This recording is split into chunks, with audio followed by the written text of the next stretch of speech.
थाम।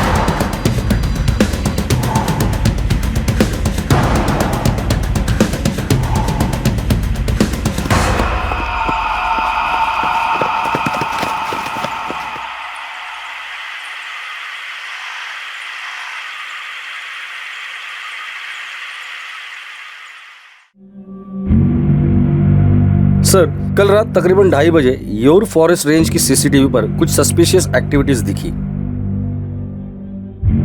उनके हाथ में हथियार देखकर हम लोग तुरंत अलर्ट हो गए सर, और तुरंत वहां टीम लेकर पहुंच गए। सर, हम लोगों ने बहुत चेस किया, पता नहीं जंगल में कहीं गायब हो गए। जंगल में गायब हो गए क्योंकि जंगल से आए थे। जंगल के एक एक पेड़, एक एक पत्ते से वाकिफ है। ये चड्डी बनियान गैंग वाले लग रहे हैं पाटिल। खतरनाक चड्डी बनियान गैंग जो बड़ी आसानी से अपने हाथ उठाते हैं, लेकिन पुलिस के हाथ बड़ी मुश्किल से आते हैं, हर बार फिसल जाते हैं। Yes, you right sir. उनमें से एक को मैंने धर लिया था, तो फिसल गया। बॉडी पर ऑयल लगाया था। तलवार और चॉपर लेकर घूम रहे थे, हाथों में लूट का सामान था शायद। तुम्हारे इलाके से डकैती की कंप्लेन जरूर आएगी, तुरंत कार्रवाई करो पाटिल। चड्डी बनियान गैंग वाले शहर में आते ही हमले शुरू करते हैं। दूसरे किसी घर में हमला करे इससे पहले धर लो सालों को। डोंट वरी सर, हम उन्हें दोबारा स्ट्राइक करने नहीं देंगे। संभल के। तुम्हें याद होगा 3 साल पहले इस गैंग के साथ एक ऑपरेशन के दौरान एक इंस्पेक्टर और एक एएसआई की मौत हुई थी। उनके हत्यारे भी चड्डी बनियान गैंग वाले ही थे। एक मुजरिम के लिए जुर्म एक राह होती है किसी मंजिल तक पहुंचने की, लेकिन कुछ मुजरिम ऐसे होते हैं जिनके लिए जुर्म कहीं पहुंचने की नहीं बल्कि जीने की राह होती है। इस गैंग के लिए जुर्म कोई शॉर्टकट नहीं, पेशा नहीं, बल्कि पीढ़ियों से चली आ रही एक विरासत थी। 1999 में पहली बार इस रहस्यमय और रस्मों से घिरे गिरोह ने महाराष्ट्र के बड़े शहरों को आतंक के अंधेरे में घेर लिया था।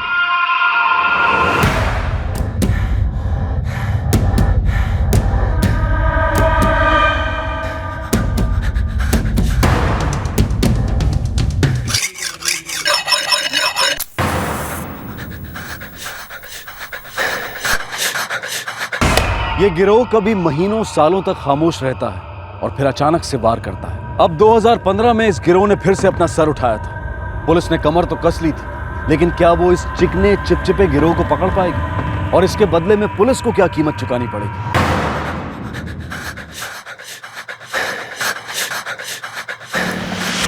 सर, ये चड्डी बनियान गैंग के कुछ केस रिकॉर्ड्स हैं। कोई चोरी डकैती कंप्लेंट आई? नहीं सर, अभी तक तो नहीं। शायद जिस घर में चोरी हुई है उसके मालिक शहर से बाहर है। पता नहीं इस चड्डी बनियान गैंग को कैसे पता चलता होगा कि घर में रहने वाले घर में नहीं है।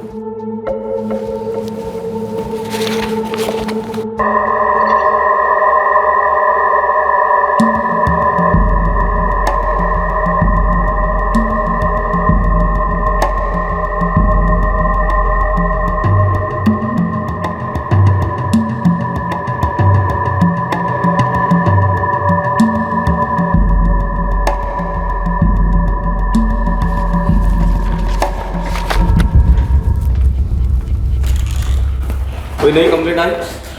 नहीं सर मैं चड्डी बनियान गैंग के कुछ खास केसेस के बारे में पढ़ रहा था जो यहाँ रजिस्टर्ड है। पिछले 2 साल से इनकी कोई एक्टिविटी नहीं हुई। ये लोग कुछ टाइम के लिए शांत बैठते फिर अचानक से अटैक करते, यही इनका मोडस ऑपरेंडी है। अगर ये लोग चड्डी बनियान गैंग के लोग हैं तो एक काम करो, सारे खबरियों को काम पे लगा दो। सर मैंने मोंटी खबरी को बुलवाया, वो जरूर कुछ ना कुछ निकलवाएगा।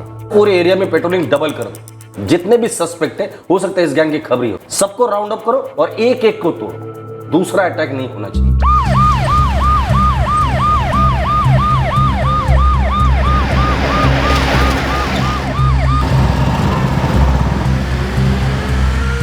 कड़ी पेट्रोलिंग जारी थी, सस्पेक्ट्स और मुजरिमों के खबरियों की इंटेरोगेशन जारी थी। पुलिस कोई चांस नहीं ले रही, लेकिन ये गैंग डंके की चोट पर कानून की नाक के नीचे अपने इरादों को अंजाम देने के लिए मशहूर था।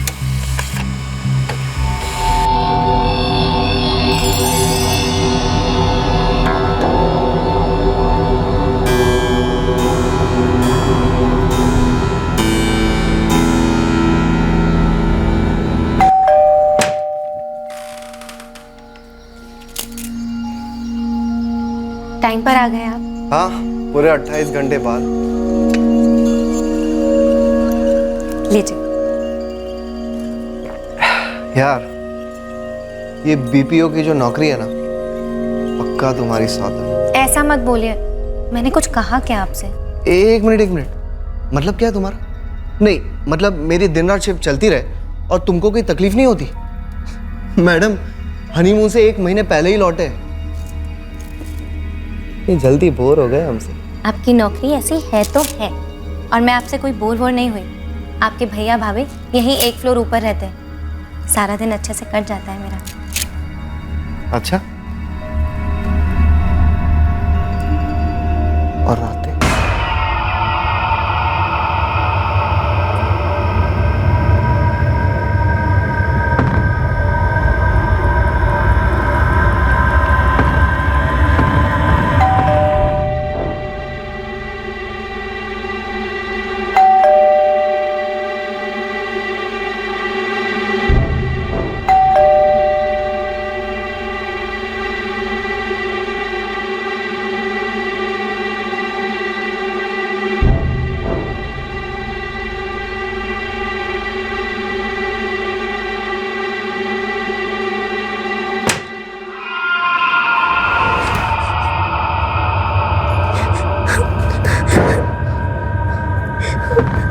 रिलैक्स, वो लोग चले जाएंगे, कुछ नहीं होगा। मैं हाँ?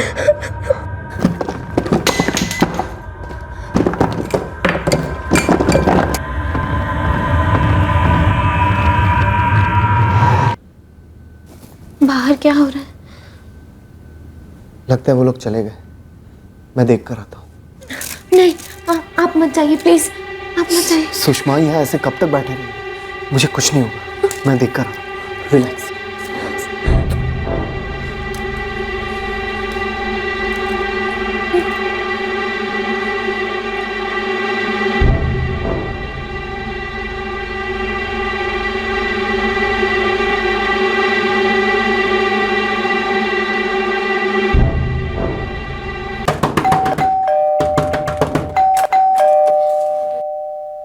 अरे क्या हुआ लोकेश? भैया घर में चोर आए थे, सब कुछ लूट के चले गए। ओह गॉड, तुम दोनों ठीक तो हो ना?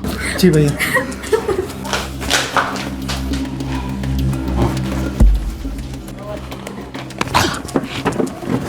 ड्यूटी के टाइम पे सो रहा है? हाँ, क्या हुआ साहब?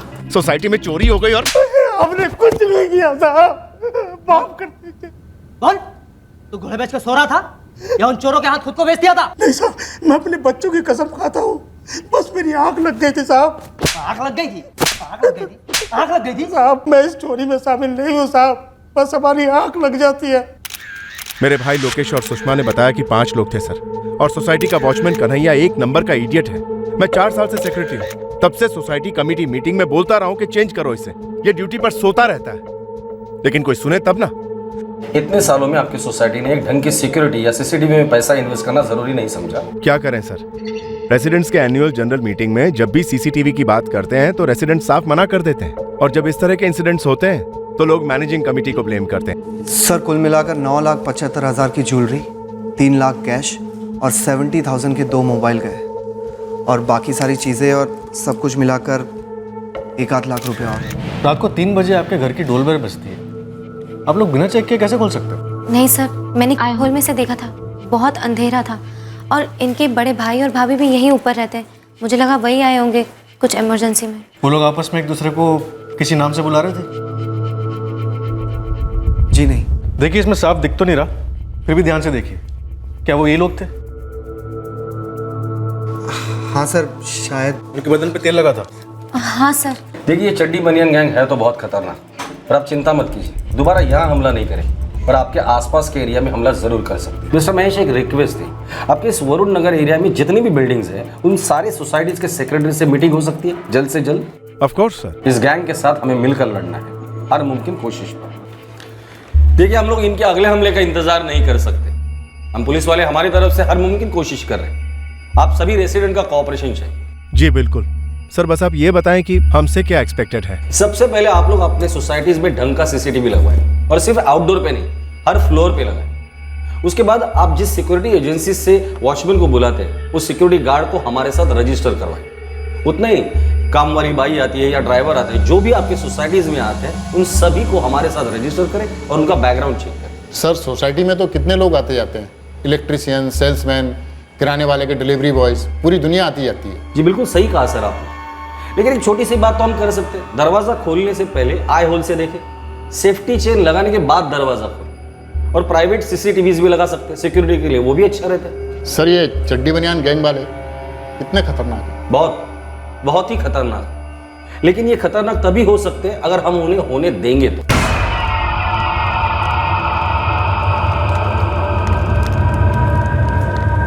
अगली बार डाके के टाइम तुम दोनों ने कुछ खाने की कोशिश की ना तो मुंह तोड़ दूंगा, समझे? दादा, अगला डाका कब डालेंगे? जब बुलावा आएगा।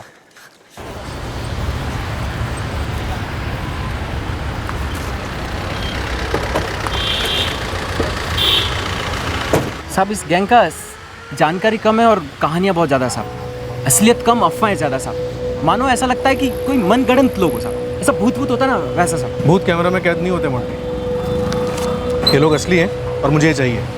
सर ये तो स्टोन मैन और मंकी मैन जैसा दिख रहा है साहब। साहब ऐसा भी तो हो सकता है कि अपना लोकल पंटर लोग ये चड्डी बनियान गैंग का हवा उड़ाने के लिए सब कर रहा है। मतलब चड्डी पहन लिया, बनियान पहन लिया, मुंह पर कालिक लगा दिया और फिर चोरी कर लिया साहब। इसमें कौन सा मास्टरमाइंड की जरूरत है साहब? जो भी है तो चोर, और चोरी भी हुई। 9 लाख के आसपास के गहने उड़ाए। मैं जौहरिया से शुरुआत करता हूँ साहब।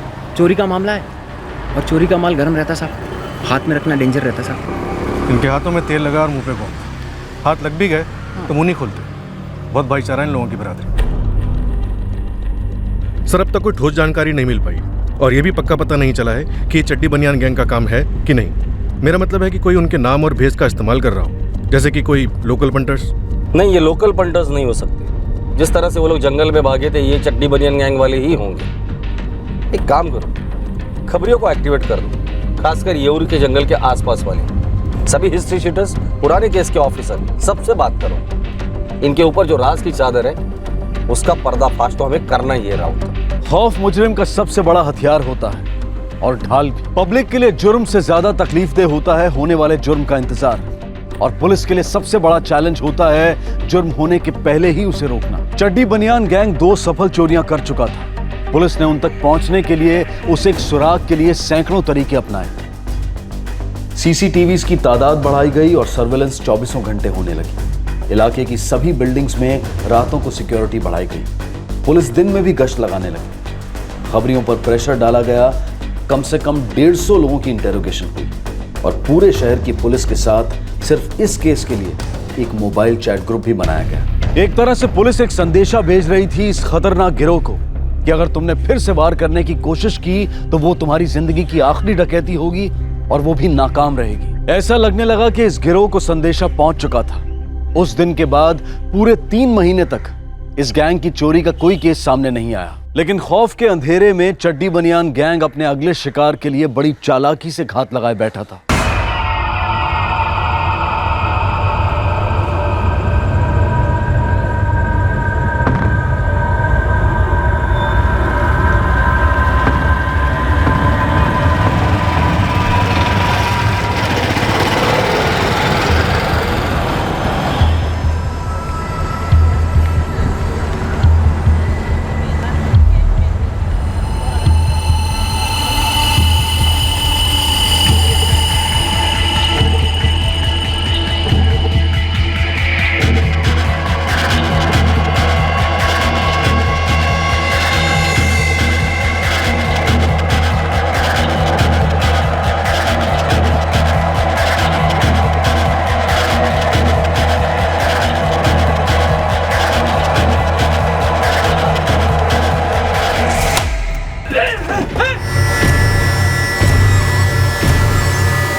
हेलो, क्या आप कौन?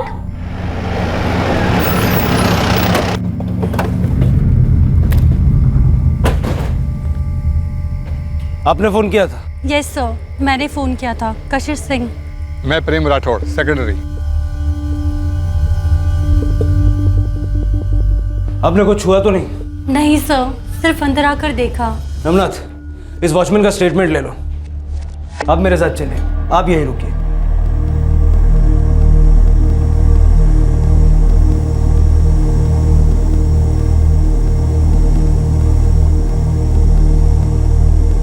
आप अकेले रहते हैं? यस सर, मैं उत्तराखंड से हूँ। मेरी फैमिली वहीं पे रहती है। मैं यहाँ पे मॉडलिंग के लिए आई हूँ। मेरा नाइट शूट था और मेरे पीछे ये सब। घर में कैश और ज्वेलरी कितनी थी? अराउंड 1 लाख कैश और 60 से 70 हज़ार की ज्वेलरी थी सर। कैश और ज्वेलरी के अलावा जो कुछ भी चोरी हुआ है वो इन्हें लिखवा दीजिए। Okay sir. वो लोग मुंह पर कुछ लगाए हुए थे और सिर्फ गंजी पहने थे और नीचे भी कुछ चड्डी बनियान। जी साहब जी, वो लोग 5-6 लोग थे और मुझे बांध कर चले गए और फिर 20 मिनट के बाद लौटे। साहब 2 सेकंड में ऐसे गायब हो गए जैसे अंधेरा निकल गया उन्हें। मैं फिर सीधा सेक्रेटरी साहब के फ्लैट पर गया, उन्हें सारा कुछ बता दिया। सर हमें पता नहीं था कि वो कौन सा फ्लैट में गए हैं, इसलिए हम और सेक्रेटरी साहब खुद जाकर सारे फ्लोर को देखे। तब जाकर देखा कशिश मैडम का फ्लैट का दरवाज़ा आधा खुला हुआ था। जब अंदर झांक कर देखा तब मालूम हुआ कि उन्हीं के घर में चोरी हुई है। सर मेरे पास कशिश का नंबर था तो मैंने उसे फ़ोन लगाया, वो तुरंत इधर आ गई और उसके बाद उसने आपको फ़ोन किया। ये दोनों फ्लैट्स खाली है क्या? वो सर ठाकुर जी और शुक्ला जी रहते हैं ना यहाँ पे। फिर ये बाहर से कुंडी क्यों लगी हुई है? Oh my God. 1 मिनट।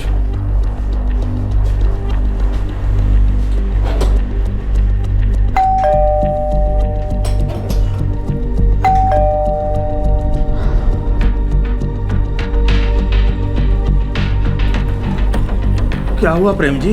कशिश के घर में चोरी हुई है। क्या? हमने तो कुछ भी सुना नहीं। आप इन्हें सारी डिटेल्स बाद में बताइएगा। फिलहाल मुझे सीसीटीवी फुटेज चाहिए, बाहर के गेट का और इस फ्लोर का, तुरंत। ये वॉचमैन जिग्नेश को बांध दिया और ये यहाँ से बाहर निकले। ये दरवाजे का ताला तोड़ दिया और फिर 20 मिनट बाद बाहर आते। ये तीनों भाग गए और 2 वॉचमैन के केबिन की तरफ गए। फिर वॉचमैन निकलता है और सेक्रेटरी को बताने जाता है। पाटिल साहब चड्डी बनियान गैंग है, कोई शक नहीं।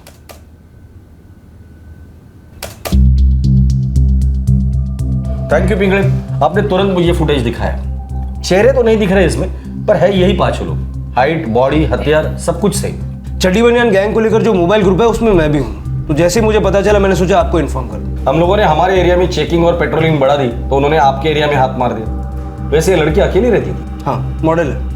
FIR लिया है, अभी पता करना है अंदर के किसी का हाथ तो नहीं, बाई वाई या कोई। एक बात पता चली है इनके बारे में, ये लोग किसी लोकल की मदद नहीं लेते, जो करते हैं खुद करते हैं। बस सवाल ये है, इन्होंने यही घर कैसे चुना जहाँ एक अकेली लड़की रहती थी और उस दिन लूटा जिस दिन वो घर पर नहीं थी? अंधेरे में रोशनी एक सवाल बनकर आई कि आखिरकार ये चड्डी बनियान गैंग अपना शिकार किस आधार पर चुनते हैं। अगर इनका कोई लोकल खबरी नेटवर्क नहीं है तो क्या ये खुद ही अपने खबरी हैं? अगर इनकी ये मोडस ऑपरेंडी क्रैक की जाती तो क्या तेल से चिपचिपे ये चोर सलाखों के पीछे होते जहां से वो फिसल ना पाते? एक और घर लूटा गया था और पुलिस के पास CCTV फुटेज और फिंगरप्रिंट्स होने के बावजूद भी हाथ में कुछ भी नहीं था। एक तरफ पुलिस पूरी कोशिश कर रही थी इस गिरोह को पकड़ने की और दूसरी तरफ ये गिरोह अपने अगले शिकार पर निकल चुका था।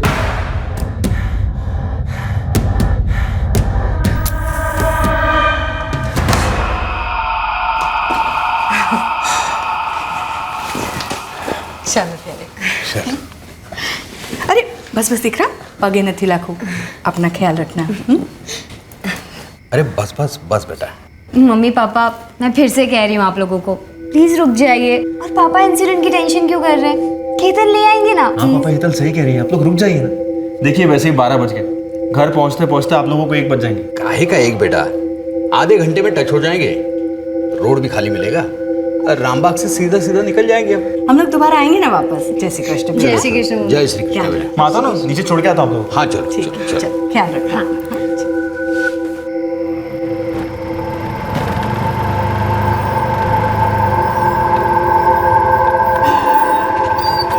थाने चलोगे? सोनवाड़ी। ओ बस चलो आओ जो आओ जी बेटा।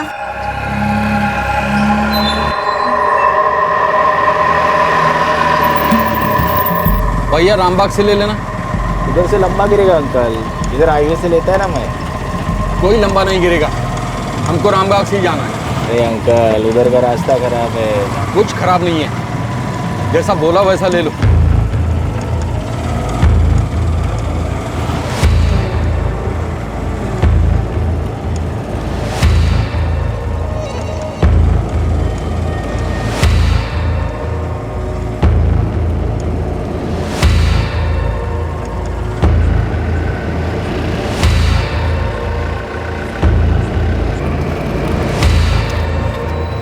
राउत साहब एक खबर है साहब। अभी अभी मैं ये और जंगल से गुजर रहा था साहब। फिर मैंने देखा उन लोगों को रातें नशीली मस्त। अरे मोंटी क्या गाना गा रहा है? कब तक हम यूं जंगल में मंगल मनाते रहेंगे? शादी वादी के बारे में सोचना। अरे तेरी लाइफ बना दूंगी पागल। कल सुबह करते ना।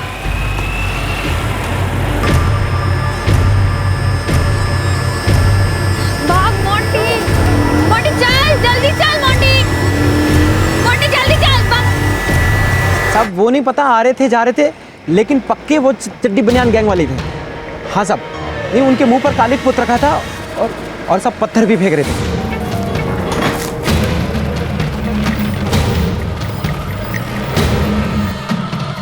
अरे क्या हुआ भाई? मालूम नहीं अंकल, देखना पड़ेगा।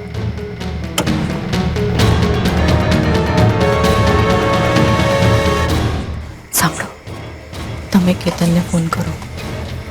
अरे केतन आके रिक्शा ठीक करेगा क्या? शुरुआत करें। कांस्टेबल्स को बोलो राइफल लेकर साथ में निकले। अगर उनकी तरफ से एक भी फायरिंग होती है शूट दे।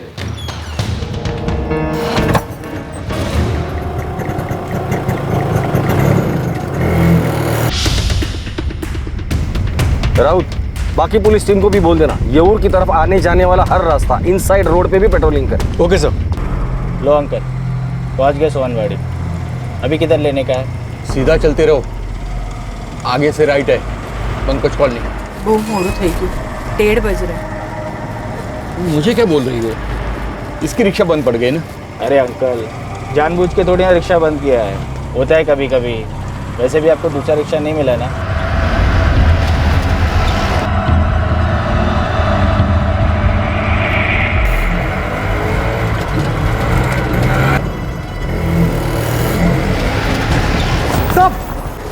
साहब उस तरफ चोर है साहब। साहब उनके हाथ में चाकू बंदूक है, वो चड्डी बनियान वाले हैं साहब। साहब जल्दी चलिए। बचाओ, कोई है? वर्कर जल्दी से हॉस्पिटल लेकर जाओ इन्हें। राउत, ये लोग सोनवाड़ी एरिया में जल्दी आ जाओ, जंगल की तरफ भागे ये लोग। एक वृद्ध जोड़े को लूटकर उन्हें घायल कर चड्डी बनियान गैंग फिर एक बार फरार हो गया था। फिर एक बार पुलिस के हाथों से बच निकला था, पर इस बार पुलिस ने ठान लिया था कि वो खाली हाथ नहीं लौटेंगे। घायल जोड़े को हॉस्पिटल भेजा गया और फिर कंक्रीट जंगल के इन सिपाहियों ने घने जंगल में छिपे दुश्मन के घर में घुसकर उन्हें मारने का इरादा बना लिया। उस रात जंगल में कभी जिंदगी फिसली तो कभी मौत।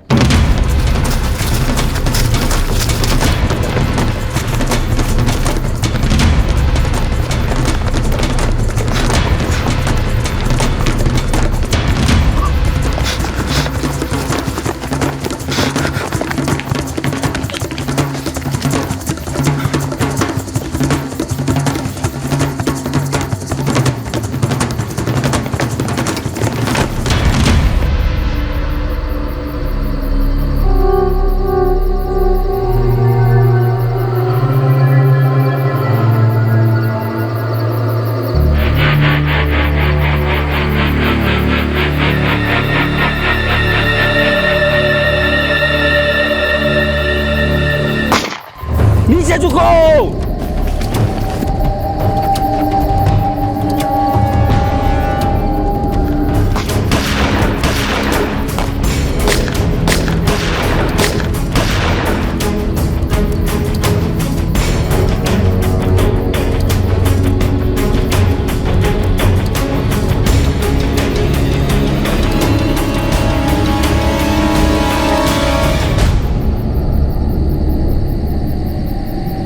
लगता है कट्टों की गोलियां खत्म हो गई है। जब तक कोई भागने की कोशिश नहीं करता कोई फायर नहीं करेगा। Sir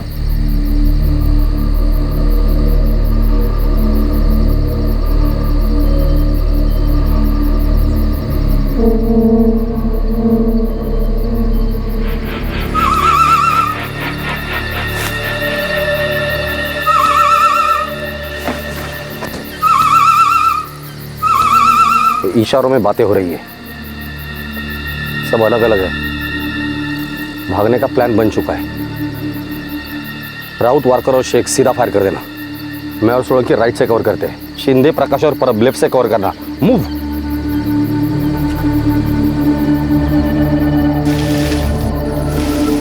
fire!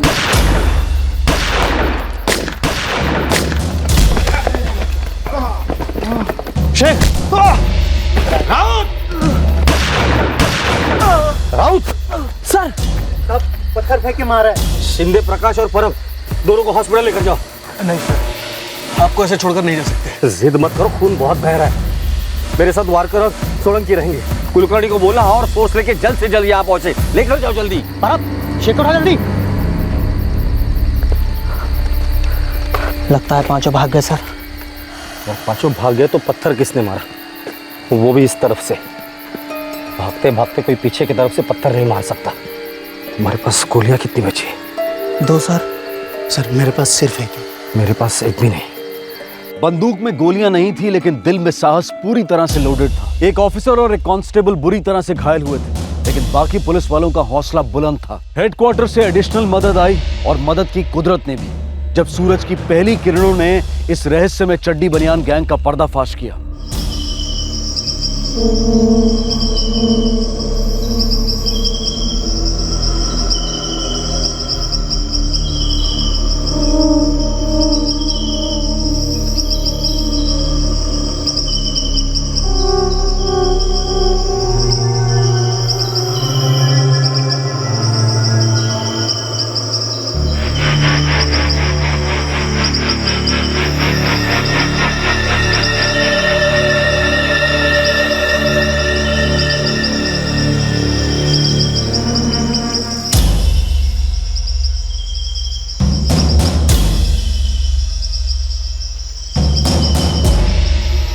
पहले इनके थोबड़े धोते हैं, फिर इन्हें धोते हैं तबीयत से। नाम? दिलीप सुरवे। नाम? अनिल सुरवे। तेरा नाम क्या है? एकनाथ भोईर। बाकी के 2 लोग कौन थे?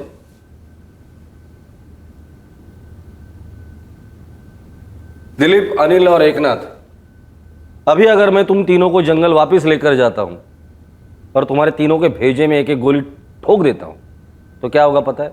मुझे मेडल मिलेगा। अब तुम लोग तय करो, मुंह खोलना है या गोली खानी है। पारकर तो सर जंगल जाने के लिए गाड़ी तैयार करो और साथ में हथियार भी लेना। औरंगाबाद। औरंगाबाद साहब। साली तू मेरा सगा भाई है क्या? माँ से पूछना पड़ेगा।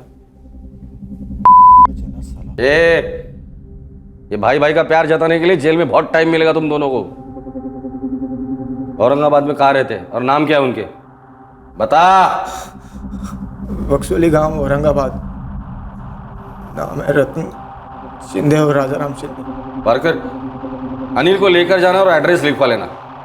फोटो वोटो हुलिया वलिया जो भी निकलता है वो निकलवाओ और सबसे पहले औरंगाबाद पुलिस को इन्फॉर्म करो। चल दे।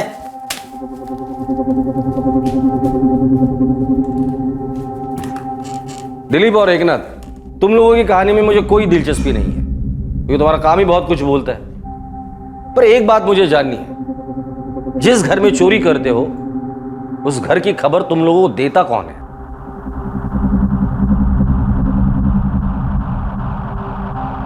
दो दिन तक कड़ी पूछताछ के बाद इस चड्डी बनियान गैंग का सरदार दिलीप सुरवे और उसका साथी एकनाथ दोनों बोले। उसी दौरान पुलिस ने औरंगाबाद से इस गिरोह के बाकी 2 सदस्यों को भी गिरफ्तार कर लिया। पहला घर बंगला था साहब। घर वाले ताला मार के निकल गए थे। वो बंगला मक्खन था साहब। इतना सामान ले गए, पक्का था लंबी छुट्टी पर गए हैं। आपके पास शिकायत करने आता कौन? काफी माल मिला था उस घर से। वो दूसरा घर परेश कॉलोनी वाला राजपूत का, वो क्यों चुना? हमने नहीं चुना साहब, उन्होंने खुद ने चुना हमको अपने लिए। मतलब? मैडम जी फिनाइल वापरते हैं घर में? जी हाँ। ये देखिए, इससे फर्श बिल्कुल साफ लगेगा। जी नहीं, मुझे नहीं चाहिए। मैम नया आया है बाजार में, दाम भी कम है बिल्कुल। देखिए। नहीं चाहिए, आप चाहिए। ठीक है मैडम। मैम पानी मिलेगा पीने के लिए थोड़ा? जी। हमने पहले ही देखा था कि उस बिल्डिंग का वॉचमैन सिर्फ रात को नहीं दिन को भी सोता है। मैं हर घर में सेल्समैन बन करके जाता था। अगले दिन अनिल गया। Good morning ma'am. जी मैडम, आपके घर में कंप्यूटर है? जी हाँ। तब तो आप ये पेन ड्राइव भी यूज़ करते होंगे? जी नहीं, मैं कंप्यूटर यूज़ नहीं करती, मेरे हस्बैंड यूज़ करते हैं। मैम ये 16 GB का है, 400 रुपये में, और आज ऑफर है इस पर। जी मेरे हस्बैंड अभी घर पे नहीं है, वो लेट आते हैं। अच्छा ये कैलकुलेटर ले लीजिए, घर में बच्चे होंगे ना, उनके पढ़ाई में स्कूल में काम आएगा। वो मैडम ने बातों बातों में मुझे बता दिया था कि घर पर पति पत्नी के अलावा और कोई नहीं रहता, और हमने उस रात हमला कर दिया। उसके बाद 3 महीने कहाँ गायब थे? औरंगाबाद। शहरों में सिर्फ हम अपने काम के लिए आते हैं, यहाँ की भीड़ भाड़ वाली जिंदगी अपने को रास नहीं आती साहब। वो मॉडल कशिश, उसको कैसे निशाना बनाए? कान साफ कराएंगे भाई साहब? अबे दिखता नहीं है, ड्यूटी पर हूँ। अरे आप अपनी ड्यूटी करते रहिए, मैं अपना काम करता रहूंगा, कोई नहीं आसपास देखने वाला, किसी को पता भी नहीं चलेगा। चल इधर आ जा, साइड में बैठ जा। कई दिनों से मैं उस मैडम पर नजर रखे हुए था, सुबह शाम 2 बार दौड़ लगाती, सुना था टीवी वीवी में भी आती है, सोचा वॉचमैन से थोड़ी जानकारी निकाल लूं, तब खुद उस मैडम ने ही जानकारी दे दी। वॉचमैन, मेरे फ्लैट का टैप लीक हो रहा है, किसी प्लम्बर को अभी भेज दो। प्लम्बर तो 10 बजे के बाद आएगा मैडम जी। लेकिन मेरी तो शूटिंग है 9:30 के बाद। कोई तो होगा ना घर पे मैडम जी। ना मैं तो अकेली रहती हूँ, मुझे प्लम्बर अभी चाहिए। बोलना, मैं 100 रुपया ज्यादा दे दूंगी। मैं फोन करता हूँ प्लम्बर को। हाँ। वैसे आपका फ्लैट नंबर कितना है मैडम जी? 6B403, चौथा माला। जल्दी भेज दो। हाँ भेजता हूँ। घरों पर डाके डालने से हटकर उस बुढ़े कपल को लूटने को क्यों सोचे? वो सोच के नहीं किया था सर। तो उस बिल्डिंग में हमने 2 फ्लैट देखे थे, पर उस बिल्डिंग में हम लोग घुस नहीं पाए। आप लोगों ने इतनी फील्डिंग जो जमा करके रखी थी।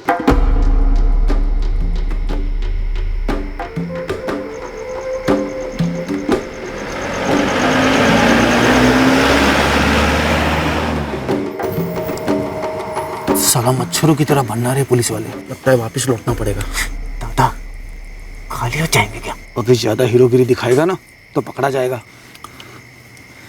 एक काम करते हैं, सड़क पर चलते हैं, क्या पता कोई मिल जाए।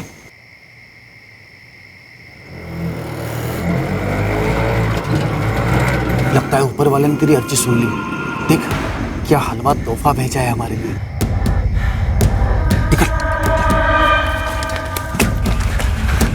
वो लोग बूढ़े थे, बेबस थे, और तुम लोगों ने उन पर चाकू से हमला किया। जब घी सीधी उंगली से नहीं निकले तो उंगली टेढ़ी करनी पड़ती है। और लाख कोशिश के बाद भी जब उंगली सीधी नहीं होती तो क्या करते हैं पता है?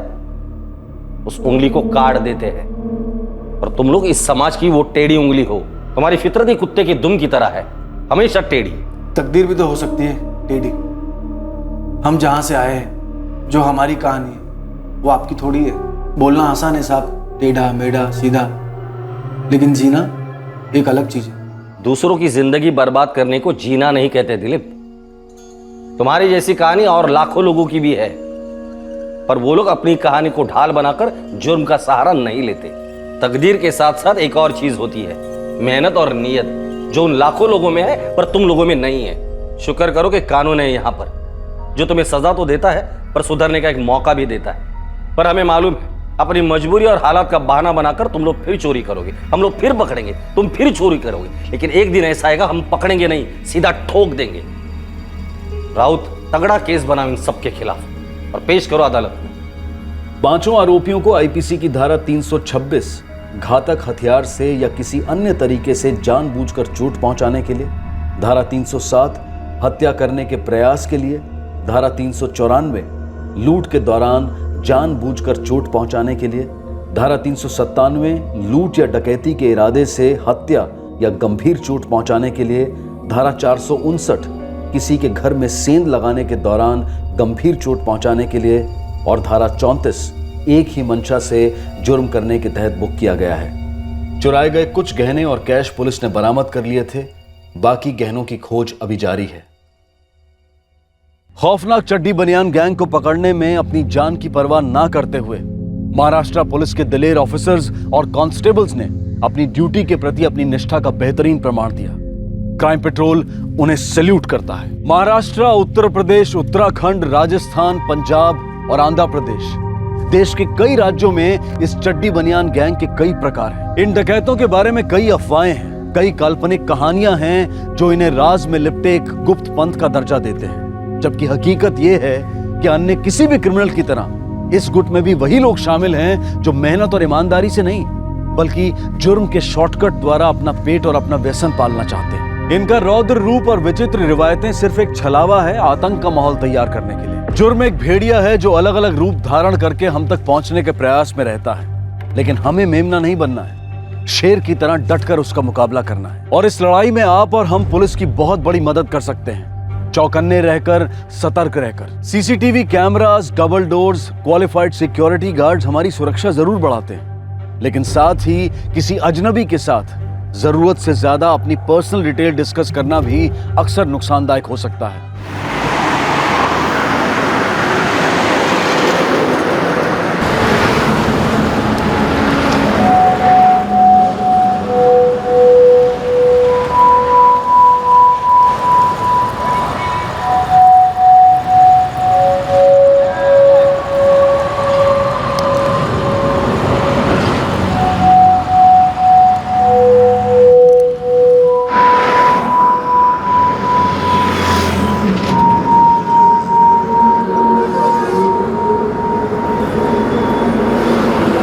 भाई चले।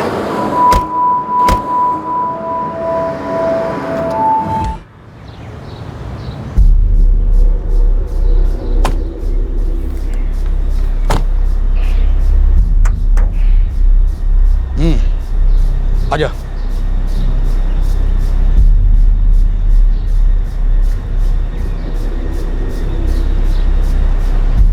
ये ले तेरा पूरा 3 पेटी।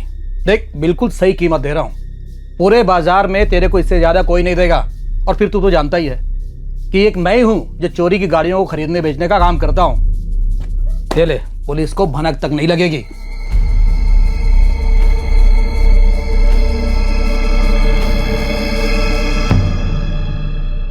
अशोक कदम, यह उस शख्स का नाम था जिसकी हत्या हुई थी।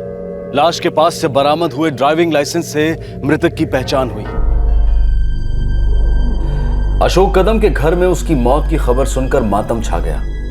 पुलिस पूरी कोशिश कर रही थी गुनहगारों तक पहुंचने की, लेकिन इस जुर्म को अंजाम देने वाले मास्टरमाइंड तक पहुंचने में कई साल लग गए, क्योंकि सुराग के तौर पर पुलिस के पास सिर्फ एक नाम था। अरे सुनो, कैलाश नाम के आदमी को जानते हो जो इस एरिया में टैक्सी चलाता है? कुछ पता है उसके बारे में? कैलाश नाम के आदमी को जानते हो जो टैक्सी चलाता है? कैलाश नाम है, टैक्सी चलाता है यहीं विक्रोली में। मैं किसी कैलाश को नहीं जानता। अरे गौरव भाई। अरे सुलेमान, कैसे हो? क्या हाल है? बस बढ़िया। क्या बात है भाई, आज तुम करवाने वाले हो क्या बोनी? बोल किधर जाने का है? कहीं जाना नहीं है गौरव भाई। फिर किसी के बारे में जानना था। किसके बारे में? कोई कैलाश करके एक बंदा है। कैलाश क्या? अब यही तो पंगा है, पूरा नाम पता हो तो कुंडली खुद नहीं निकाल दूं। तो भाई कोई फोटो वोटो होगी उसकी? बस इतना पता है कि टैक्सी चलाता है, शायद विक्रोली में। तू एक काम कर, घाटकोपर जा, देख अगर विक्रोली की टैक्सी है तो घाटकोपर से सवारी जरूर उठाता होगा। बाकी मैं अपने दोस्तों में पूछवाता हूँ यहाँ पे। चलो पक्का पूछना। हाँ चल चल मिलते हैं भाई। पुलिस अशोक कदम की हत्या के मास्टरमाइंड कैलाश को ढूंढ रही थी। उनके पास सिर्फ इतनी जानकारी थी कि कैलाश एक टैक्सी ड्राइवर है। सारी कोशिशों के बावजूद भी पुलिस कैलाश का पता नहीं लगा पाई थी। इन्वेस्टिगेशन मानो रुक गई थी, लेकिन कैलाश रुकने वाला नहीं था। वो एक और हत्या की योजना बना चुका था और बहुत जल्द उसे अंजाम देने वाला था।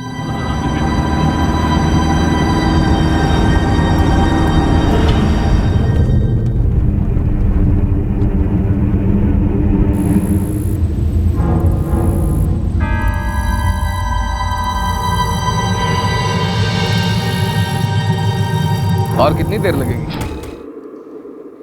मरने वाले का नाम पुष्कर पटेल था। उम्र 45 साल। लाश काफी सड़ चुकी थी, लेकिन फिर भी मृतक की बीवी और बेटे ने उसकी पहचान कर ली।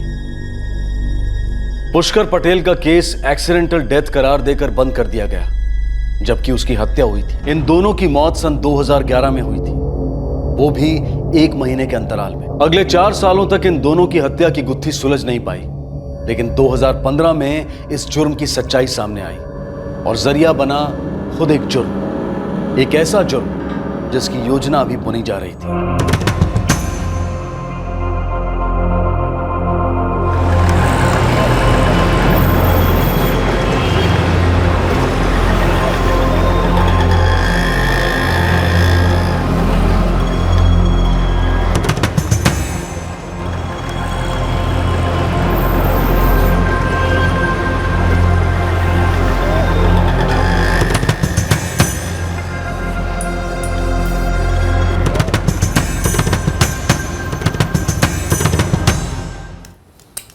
5,000 स्कूल की फीस, वो भी ये हाफ टिकट के।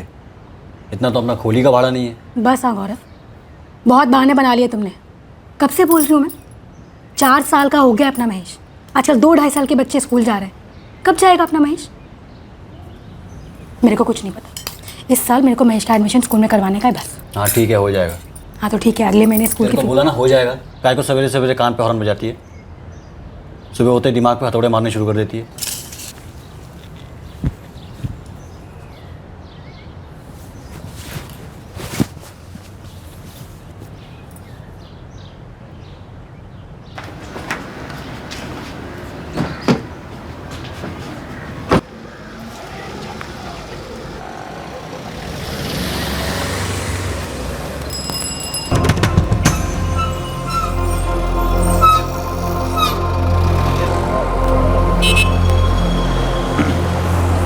तुलसी नगर, बैठो।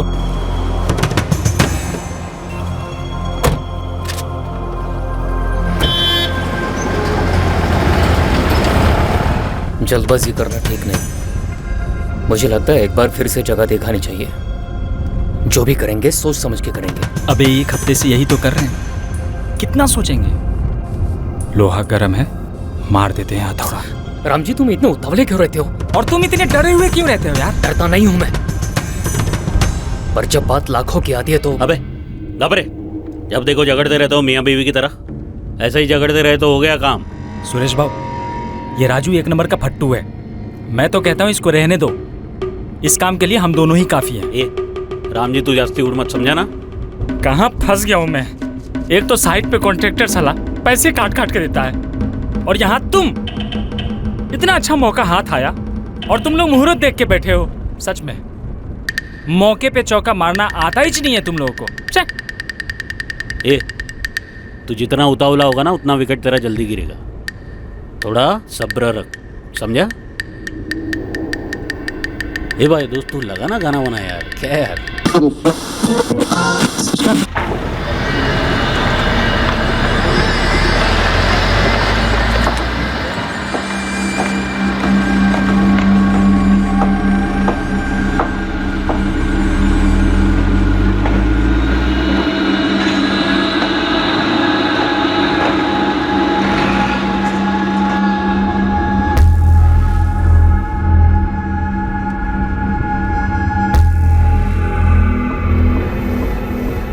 तुलसी नगर।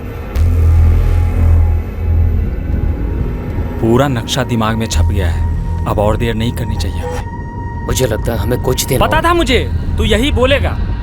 तो गलत क्या बोला? हाँ?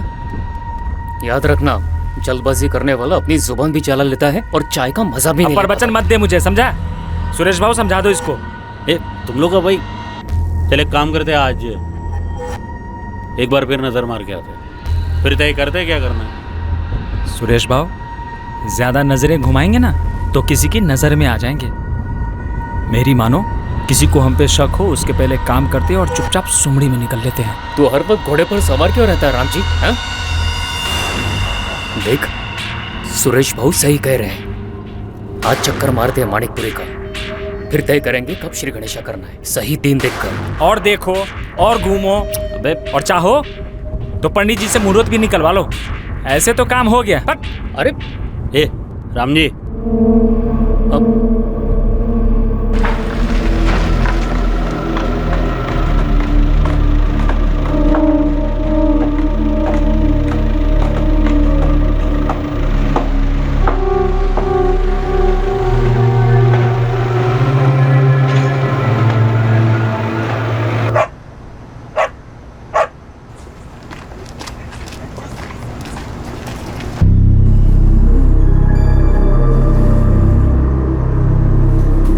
रात को कहाँ जा रहे हो? है कुछ काम। सीधे बोलो ना, दारू पीने जा रहे हो। बच्चे की स्कूल फीस भरने के लिए पैसे। रीना बहुत मचमच हो रही है अभी। तेरे को एक बार बोला ना मैंने, बंदोबस्त हो जाएगा, तो फिर काय को एक ही रिकॉर्ड बजाती रहती है तू। कब होगा? हाँ? अगले महीने से फीस है। तेरे को मैंने बोल दिया ना, हो जाएगा बंदोबस्त, सो जा चुपचाप।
तुलसी नगर। बैठो।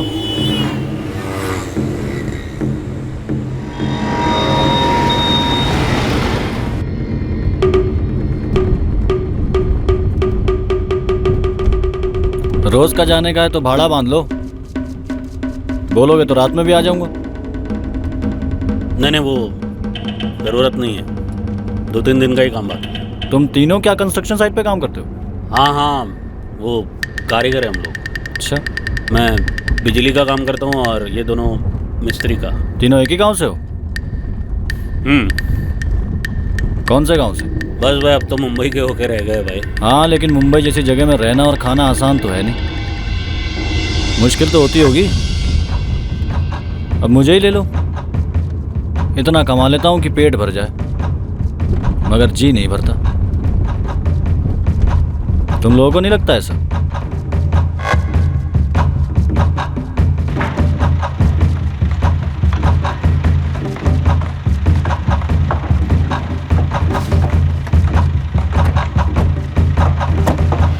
सुनो भाई, साफ साफ बोल देता हूँ, अपने को भी पैसा बनाने का है। मेरे को मालूम है तुम लोग कुछ बड़ा करने वाले हो, मैं भी तुम लोगों के प्लान का हिस्सा हो सकता हूँ क्या?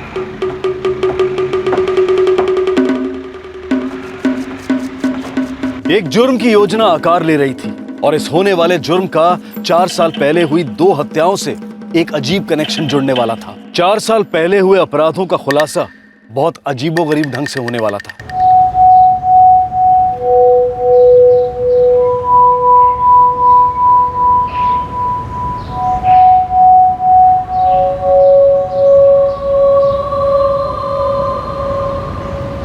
तो प्लान क्या है? कौन सा प्लान भाई? हाँ, कोई प्लान नहीं हम लोग का। ए भाई, मेरे को शेंडी मत लगाओ, कई दिनों से तुम्हारी बातें सुन रहा हूँ मैं।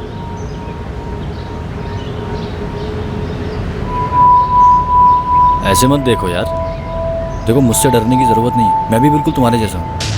देखो, अपने को भी पैसा बनाने का, साथ में काम करते हैं, यकीन मानो बहुत काम का आदमी हूँ मैं। ठीक हो भाई? सच बोलो, तुम खबरी हो ना? यार मैं खबरी लग रहा है क्या शक्ल से? हैं? तुम्हें क्या लगता है क्या करने वाले हो? कोई बड़ी आसामी पार्टी को लूटने का प्लान है तुम्हारा? और अगर मैं सही हूँ तो मानिकपुर में कोई शिकार ढूंढ रखा है तुम लोगों ने, सही जगह ढूंढी है। किसके घर में झाड़ू फेरने वाले हो? पीछे कर रहे हो तुम लोग का? हाँ? इरादा पीछे आने का नहीं, साथ आने का। बोलो क्या कहते हो? बोला था ना मैंने, ज्यादा नजर मारने के चक्कर में हम पे किसी की नजर पड़ेगी और करो मुआयना, सब इस राजू की गलती। अबे चुप चुप। देखे हीरो, तूने ना कुछ ज़्यादा ही सोच लिया, समझा ना? हम ऐसा कुछ करने वाले नहीं है। भाऊ देखो, ये सबसे मेरा कोई वास्ता नहीं है ना, तो मजदूर आदमी हो, मेरा नाम मत देना पुलिस को। ये सब इन दोनों का प्लान है। साला गिरगिट, मालूम था मेरे को पहले से कि कोई भी मुसीबत आएगी तो सबसे पहले तू ही पलटी मारेगा साला। वे गप्पा सा चायला, ये देख भाई, तेरे से ना कुछ एकदम सॉलिड मिस्टेक हो गया। हम लोग मजदूर आदमी हैं, कोई प्लान नहीं हम लोग का। अरे भाई तुम लोग यार फालतू में घबरा रहे हो यार। भाई मैं कोई खबरी नहीं हूँ भाई, कसम खा के कहता हूँ, अपना पुलिस से कोई लेना देना नहीं है। सच्ची बोल रहा हूँ, तुम्हारे बहुत काम आ सकता हूँ मैं, साथ में काम करते हैं। क्या काम आ सकते हो तुम हमारे? पहले प्लान बताओ अपना, फिर बताता हूँ किस तरह काम आ सकता हूँ।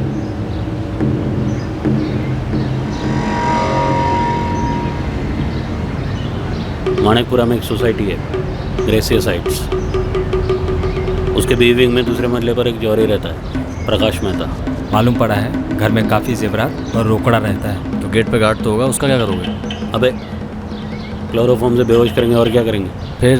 फिर क्या, घंटी बजाएंगे तो दरवाज़ा खुलेगा, और कान के नीचे 2 बजाएंगे तो तिजोरी का ताला। बोलना बहुत आसान है, करना बहुत मुश्किल है। किसी ने कोई हरकत करी तो चाकू की नोक गर्दन पे पड़ेगी ना, तो सांस भी पूछे बगैर नहीं लेगा। घर में कितने लोग हैं कुछ पता है? नहीं। फैमिली होगी, बीवी होगी, बच्चे होंगे। सो तो है। फिर किसी ने कोई हलचल करी, कोई हरकत करी तो क्या करोगे? ऐसा कैसे शोर मचाएंगे? अबे डांट के खुपचे में बिठा देंगे वो लोग को। फिर भी किसी ने रायता फैला दिया तो क्या करोगे? अभी उसके आगे क्या करने का है वो तो प्लान में होना चाहिए ना। है तुम में से किसी के अंदर गुर्दा कि चाकू घुसेड़ दे किसी के अंदर? देख बे शाणे, हम लोग को ना खून खराबा नहीं करना है, चुपचाप पैसे लेना और निकल लेना है। समझ गया, तुम लोगों से नहीं होगा, पर मेरे लिए बहुत आसान है। जरूरत पड़ी तो मैं चलाऊंगा चाकू।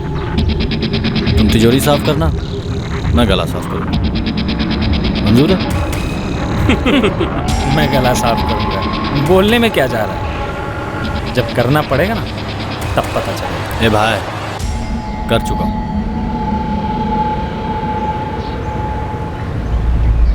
सही बोल रहा है क्या? मतलब टपकाया क्या किसी को तूने? कहने को तो प्लान लूट का था, लेकिन इस लूट के प्लान की प्लानिंग किसी और मकसद से ही की गई थी। मकसद था एक जुर्म की जड़ तक जाने का। प्लान बनाया गया था यह पता लगाने के लिए कि किस जुर्म को अंजाम दिया गया था, और इस प्लान को एक्शन में लाया गया था 10 दिन पहले।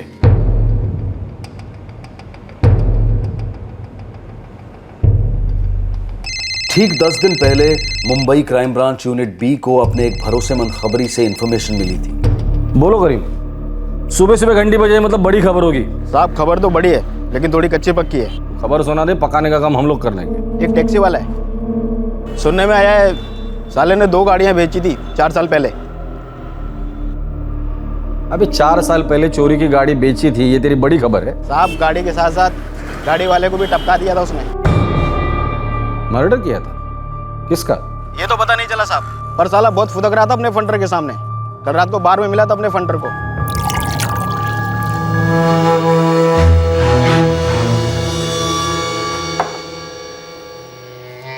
लानत है साला तेरे ऊपर, चेन चोरी में अंदर गया। तू एक काम कर, तू घर जा, तेरे से कुछ नहीं हो जा। अपन का धंधे में चलता है, दोबारा देखना। तू साला चिंदी चोर का चिंदी चोर रहेगा। ए काली, अपनी बात ध्यान से सुन, देख ये छोटे मोटे लफड़े में हाथ डाल के ना कुछ नहीं हो, साला खाली हिस्ट्री शीटर बन के रह जाएगा, समझा? और जब भी कोई बड़ा लफड़ा होएगा ना, पुलिस तेरे को पकड़ के अंदर कर देगी। तो क्या करने का? जो भी करने का है बड़ा करने का, समझा क्या? ये 2-2 हज़ार की चेन लूट के ना कुछ नहीं होगा, साला बड़ा हाथ मारने का, लाखों का खेल खेलने का। और नौबत आई ना किसी को टपकाने की तो टपका देने का, साला कोई वांदा नहीं। पैसा रहेगा ना तेरे पास तो किधर भी अंडरग्राउंड हो सकता है। तो साला पुलिस छू भी नहीं पाई तेरे को। कुछ भी बोलता है यार तुम। हलवा किसी को टपकाना, कभी टपकाया किसी को? बात करता है। मारा है ना, वो भी एक को नहीं 2 को, फिर भी क्या हुआ? बैठा ना मैं इधर तेरे सामने। वो खुद अपने मुंह से बोला साहब। मर्डर किसका किया था? ये तो पता नहीं, लेकिन दारू के नशे में था तो फेंक नहीं रहा था, ये पक्का है। 2 मर्डर? कब किए मर्डर? 4 साल पहले। क्या बिगाड़ लिया पुलिस ने मेरा? साला बिंदास घूमता हूँ। अब करोड़ों का आबादी है, एक आध इधर उधर गायब भी हुआ तो चलता है। साला अपनी बीवी को नहीं मालूम, पुलिस को क्या खाक मालूम चलेगा? साहब इतना बताया, 2 मर्डर किया था 4 साल पहले। नाम क्या बताया उसका? गौरव रमन, यहीं विक्रोली में टैक्सी चलाता है। ठीक है, देखता हूँ।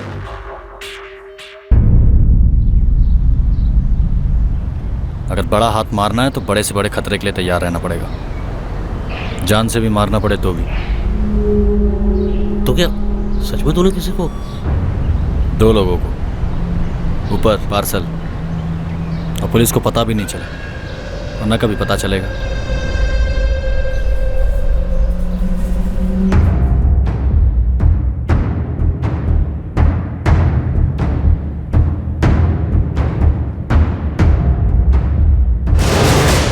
गौरव रमन नाम है टैक्सी वाले का।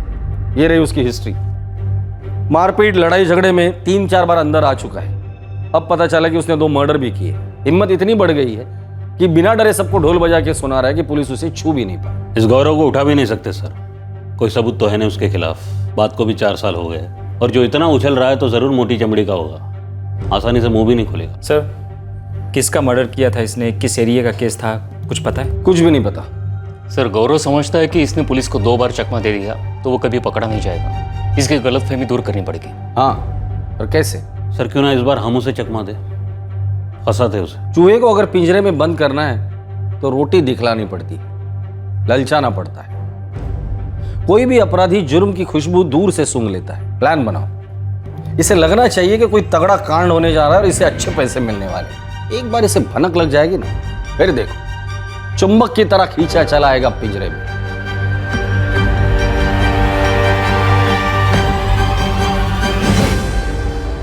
इस ऑपरेशन का पहला कदम था टैक्सी ड्राइवर गौरव रमन को ढूंढ निकालना।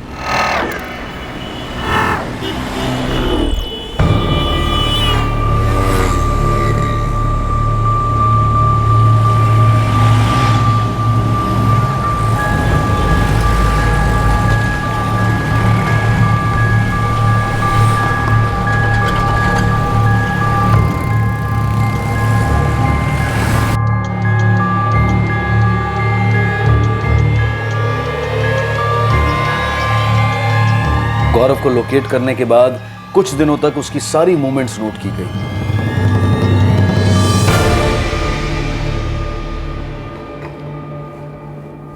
आमतौर पर विक्रोली स्टेशन से सवारी उठाता है। तुलसीनगर एरिया में भी काफ़ी आना जाना है उसका। रहता भक्तिनगर चौल में है। बीवी का नाम सुनीता है। एक 4 साल का बेटा है महेश। सर, तुलसीनगर एरिया में एक कंस्ट्रक्शन साइट है। मजदूर बन के सवार होते उसकी टैक्सी में। हाँ, और किसी पॉश एरिया के घर को लूटने का प्लान सुनाते हैं। मजदूर का गेटअप और लूट की कहानी सही है। अब बन रहा है ड्रामा। कुछ दिन तक रोज उसकी टैक्सी में जाएंगे भाड़े से। टैक्सी में ही प्लान डिसाइड करेंगे। जुर्म की फितरत नशे की तरह होती है। देखना, अगर सब सही रहा ना, अपने आप खींचा चलाएगा हमारे जाल में।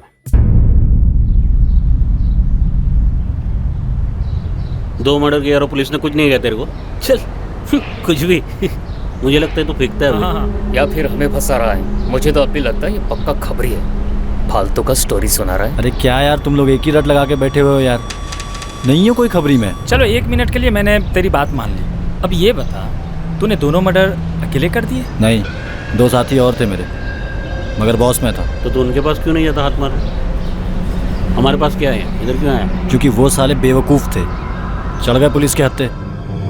अभी सड़ रहे जेल में।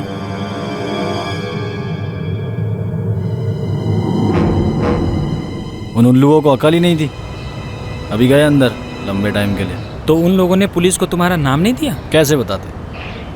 उन दोनों को मैंने अपना नाम तो कैलाश बताया था।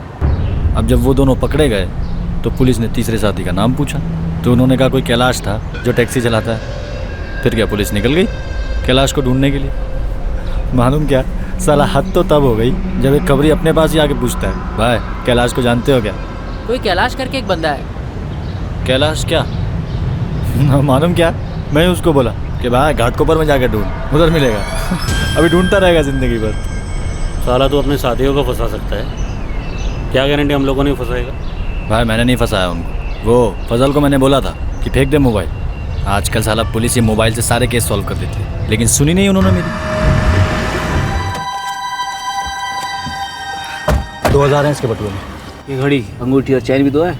अरे मोबाइल भी एकदम नया पीस लगता है। अबे ये नया पीस ना तेरे को पुरानी जेल पहुंचा देगा। सच्ची बोल रहा हूँ, फेंक दे इसको, मरेगा वरना कसम से। अरे नहीं मरूंगा यार, कम से कम 1500 रुपये तो मिल ही जाएंगे। अरे पागल है, 1500 के चक्कर में ना जिंदगी भर जेल में सड़ेगा। ये समझा ना इसको यार। अरे कुछ नहीं होगा यार। अरे मैं इसे वापरूंगा नहीं, बेच दूंगा। अरे देख, ये मेरा जिम्मा है, तू टेंशन मत ले, ठीक है? लेकिन साले ने मोबाइल बेचा नहीं। 2 महीने बाद खुद का सिम कार्ड डाल के चालू किया। फिर क्या, पुलिस ने ट्रेस कर लिया मोबाइल, गया भी अंदर।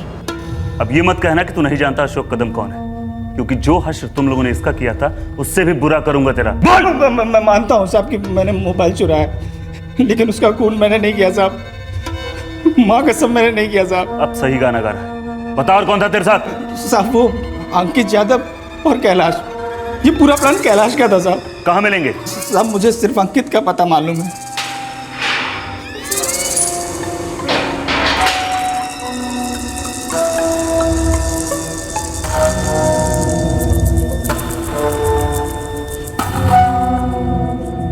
आज तक सड़ रहा जेल में और पुलिस ढूंढ रही है कैलाश को। अब कैलाश तो मिला नहीं, क्योंकि कैलाश तो कोई है ही नहीं। क्योंकि कैलाश तुम हो।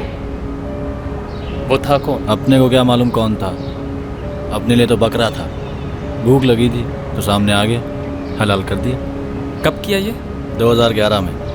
मैं अंकित और फजल इगतपुरी गए थे ऐश मारने, मगर 2 दिन के अंदर सारा रोकड़ा खलास।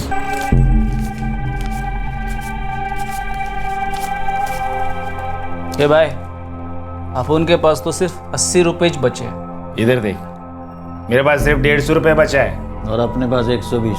आइला, फिर लॉज का भाड़ा भी देना है। 300 रुपये तो उधर ही चला गया और बाकी का बचा 50 रुपये। इन 50 रुपये में अपन तीनों का ना तो एक टाइम का खाना होगा और ना पीना, और मुंबई जाने का तो सवाल ही नहीं उठता। अरे कुछ समझ में नहीं आ रहा यार, फिर से भिखारी बन गए हम लोग। भाई ऐसे खाली बैठ के तो कुछ नहीं होगा, बाहर निकलते हैं और करते हैं कोई झोल।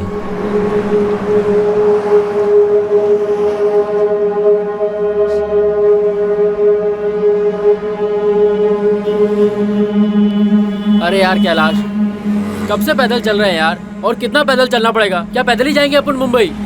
यार देख, कुछ ना कुछ करना पड़ेगा। क्या? एक काम करते हैं, आगे को या तो एटीएम होगा या पेट्रोल पंप, वहाँ पर कोई ना कोई शिकार जरूर मिल जाएगा हमें। अबे येड़े, पागल है क्या तू?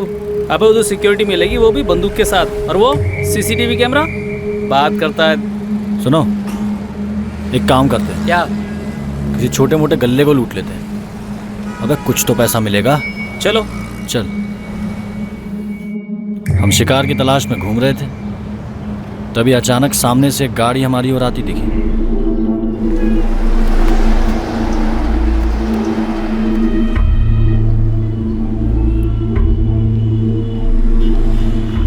भाऊ, किधर जा रहे हो? तुम लोगों किधर जाना है? मुंबई लेके चलोगे? एक आदमी का 75 रुपया लगेगा। मंजूर है तो बैठो। हाँ मंजूर है, मंजूर है। ए बैठ रहे, चलो रे भाऊ।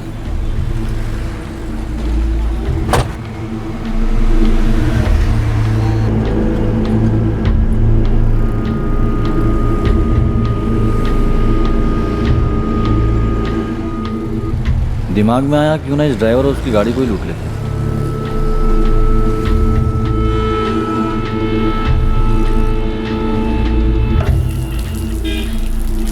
हम हल्का होने के बहाने गाड़ी से उतरे।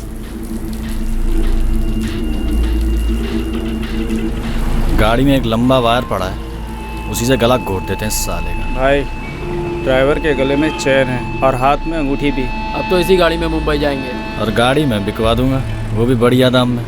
ठीक है, तो लग जाते हैं काम पे। चलो। तो भाई चले। अब गाड़ी मैं चलाऊंगा। तो ये थी उस ड्राइवर की कहानी। अपने को तो उसका नाम भी मालूम नहीं था, वो तो अगले दिन अखबार में पढ़ा, तब मालूम चला कि अशोक कदम नाम था।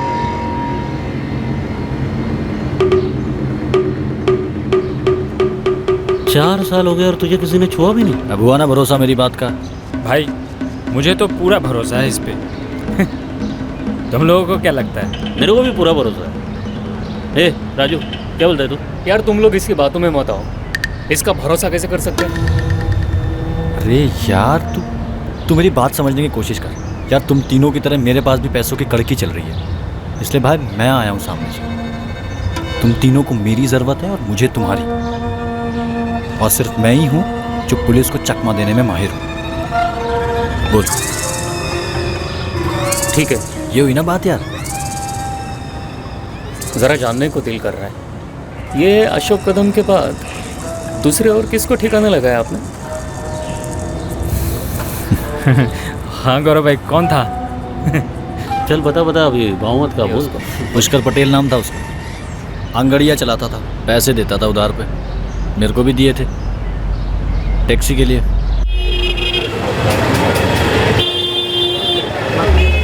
देख कैलाश, 6 महीने की बात हुई थी अपनी, आज 8 महीने हो गए, तूने एक किस्त भी नहीं लौटाई। पुष्कर सेठ, अभी धंधा जमा नहीं है ढंग से, थोड़ा सा वक्त और दे दो बस। तुम्हारा धंधा नहीं जमा, तुम्हारा नसीब है भाई, मेरा क्या कसूर है? तुमने कहा था 6 महीने में 6 लाख रुपए लौटा दूंगा, 6 रुपए नहीं दी तुमने। मेरे पैसे नहीं मिले ना तो मैं पुलिस में रिपोर्ट करूंगा, टैक्सी उठा ले जाऊंगा तुम्हारी। पुष्कर सेठ, तुम ठंडे हो जाओ ना थोड़ा, काय को अपना बीपी बढ़ा रहे हो? 1 हफ्ते का तो वक्त मांग रहा हूँ खाली। ठीक है, लेकिन सिर्फ 1 हफ्ता, इससे आगे 1 दिन नहीं मिले। आप टेंशन मत लो, मिल जाएगा। अशोक कदम का गाड़ी बेच के 3 लाख आता है, जिसके 3 हिस्से हुए। अपने हिस्से आए 1 लाख। उधर घर में बीवी की किचकिच चालू थी, पैसों के वांदे हो गए थे। फिर क्या किया तूने? फजल को बुलाया, देख कैलाश, मैं तेरे साथ है, पर मेरे को क्या मिलेगा? पुष्कर सेठ बहुत बड़ा आदमी है, मैं उसको पैसा देने के बहाने बाहर बुलाऊंगा, ठीक है? वो अपनी गाड़ी लेके आएगा, अपन उसको मुंबई के बाहर लेके जाएंगे और किसी सुनसान जगह पे ले जाके टपका देंगे। अभी उसके पास से जो भी मिलेगा, पैसा, गाड़ी, अपन आधा आधा बांट लें। वैसे भी क्या है, मैं खाली बैठा हूँ। अभी बता करना कब है?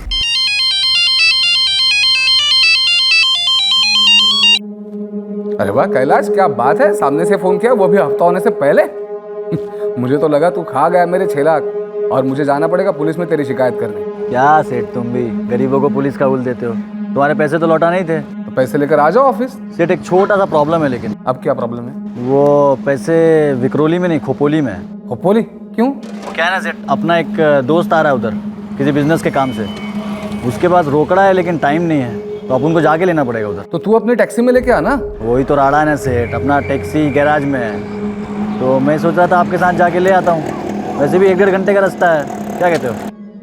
सेठ अपना दोस्त है ना, बहुत पहुंची हुई चीज़ है, वो शेयर मार्केट में पैसा लगाता है, तुमको अच्छा लगेगा उससे मिलके, क्या कहते हो? ठीक है, बता कल कब चलना है?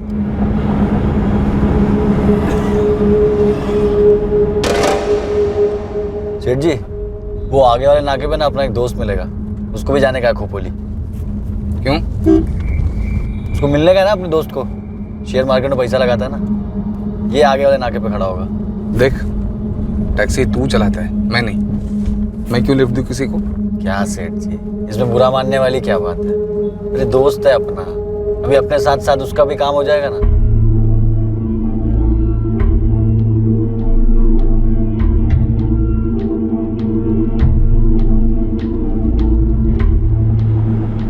क्या रे फजल, बैठ।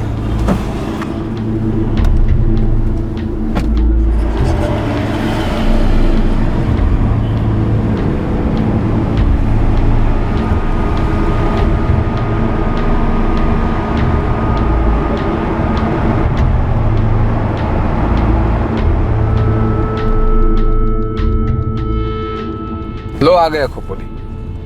अब कहाँ जाना है? बरखा हिल पे ले लो सेठ जी, वहीं आने वाला है दोस्त अपना। बरखा हिल?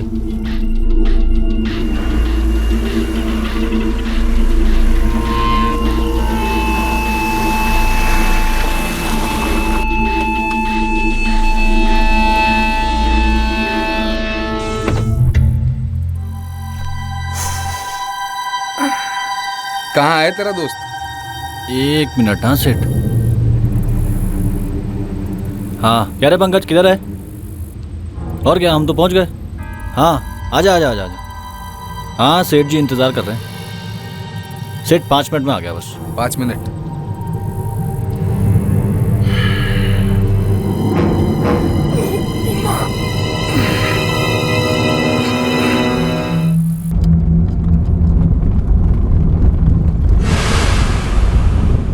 ये ले तेरा 1.5 पेटी। क्या बात है, आजकल तू हर महीने एक नई गाड़ी पे हाथ मार रहा है। आपकी मेहरबानी है गुरु भाई। अरे इकबाल, गाड़ी का नंबर प्लेट बदल सबसे पहले, और हाँ 2 बंदे लगा दे गाड़ी का पूरा हुलिया चेंज करने के लिए। पटेल की गाड़ी बेच के जो भी माल मिला हमने आधा आधा कर लिया। 4 साल हो गए, पुलिस को आज तक भनक नहीं लगी। लेकिन फजल तो अंदर है, उसने इस बारे में अगर बोलेगा तो डबल मर्डर का चार्ज लग जाएगा ना। और उसका वो दोस्त कैलाश, वो तो आज तक मिला ही नहीं पुलिस को। कैलाश तो भाई सारा बिल तो उसी के नाम पे फटेगा। गौरव मुझे ये बता कि दोनों खून तूने आसपास में ही किया था ना? हाँ, वो अशोक को 2011 के पहले महीने में टपकाया और वो पटेल को दूसरे महीने में पार्सल। सारा 4 साल हो गया, पुलिस अपने 1 इंच भी पास नहीं आ पाई। चल बता, अपने बीच में फासला कितना है? मतलब डिस्टेंस रे, कितना है? क्या बोल रहा है सुरेश? अबे कोचू, तेरी गलत फहमी दूर कर रहा हूँ। पुलिस तेरे बिल्कुल पास है और तेरी चारों तरफ। क्या हो क्या रहा है सब? चकमा जो आज तक तू कानून को देता आया और जो अब हमने तुझे दिया है। ये सुरेश? सुरेश नहीं रे, सब इंस्पेक्टर सुरेश कामड़े। गौरव रमन तेरा मीटर डाउन।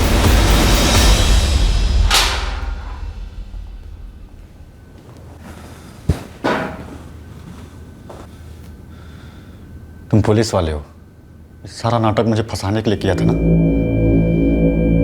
वो मानिकपुर का मुआयना, वो प्लान की बातें, सब झूठ था।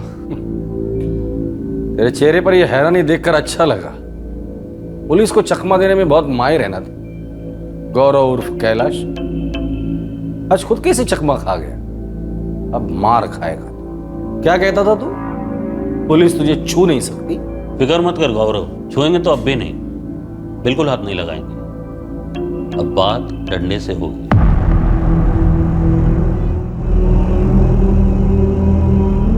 गौरव रमन की पत्नी एक सीधी सादी औरत थी। वो जानती थी कि उसका पति थोड़ा सनकी है, अपने परिवार के प्रति गैर जिम्मेदार है, लेकिन वो ये नहीं जानती थी कि उसके हाथ दो इंसानों के खून से रंगे हुए थे। उसे यह हकीकत जानकर काफी गहरा सदमा लगा। उसे बिल्कुल अंदाजा नहीं था कि वो एक गुनहगार के साथ जिंदगी बसर कर रही थी। उस रात अशोक कदम को नासिक की सवारी मिली थी, जिसे ड्रॉप करके वो मुंबई वापस लौट रहा था। कुछ और पैसे कमाने की उम्मीद में उसने गौरव और उसके साथियों को अपनी गाड़ी में लिफ्ट दी। वो उन लोगों के इरादों से बिल्कुल अनजान था। जब गौरव ने रास्ते से अपने दोस्त फजल को पिक करने की बात कही, तब एक पल के लिए यह बात पुष्कर पटेल को जरा खटकी थी। उसे हल्का सा शक हुआ था गौरव के इरादों पर। गौरव ने जब पैसे लेने के लिए खोपोली जाने की बात कही थी, तब भी पुष्कर को उस पर शक हुआ था, लेकिन अपने उधार दिए हुए पैसे वसूलने की चाह में पुष्कर ने गौरव के साथ खोपोली जाने की बात मान ली। अशोक कदम का परिवार जानता था कि अशोक की हत्या लूट के इरादे से हुई थी, और हत्या के मुख्य आरोपी गौरव की गिरफ्तारी से उन्हें आखिर वो तसल्ली, वो सुकून मिला जिनका उन्हें 4 सालों से इंतजार था।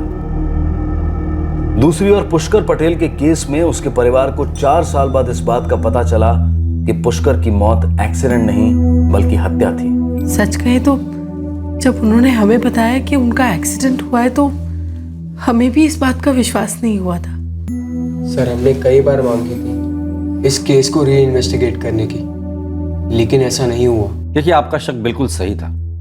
ना ही आपको पता था, ना ही पुष्कर जी के स्टाफ को पता था कि उस दिन वो खोपोली क्यों गए थे, और शक करने वाला कोई भी एंगल सामने नहीं आया था। इसलिए किसी ने ये नहीं सोचा कि उनके साथ ऐसा कुछ हुआ होगा। हमें इस बात का बेहद अफसोस है कि सच्चाई सामने आने में बहुत वक्त गुजर गया, पर अब गुनहगारों को हमने पकड़ लिया है और उनके गुनाहों की सजा उन्हें दिलवा कर ही रहेंगे।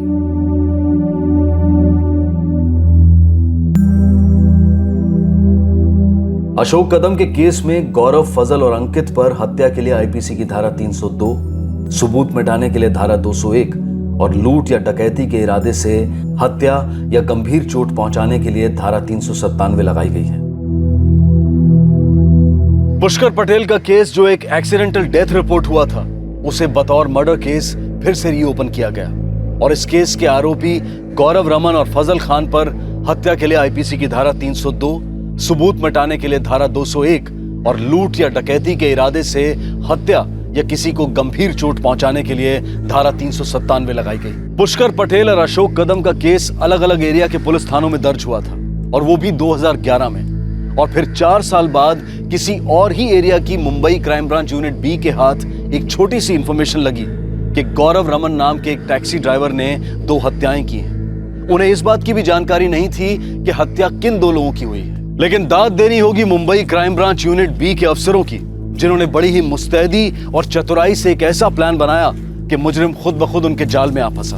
और यही नहीं, 4 सालों से कानून को चकमा दे रहे अपराधी से Mumbai crime branch unit B ने बड़ी ही चालाकी से इकबाल जुर्म भी करवाया। फिर एक बार ये डंके की चोट पर साबित हुआ कि क्राइम नेवर पेज।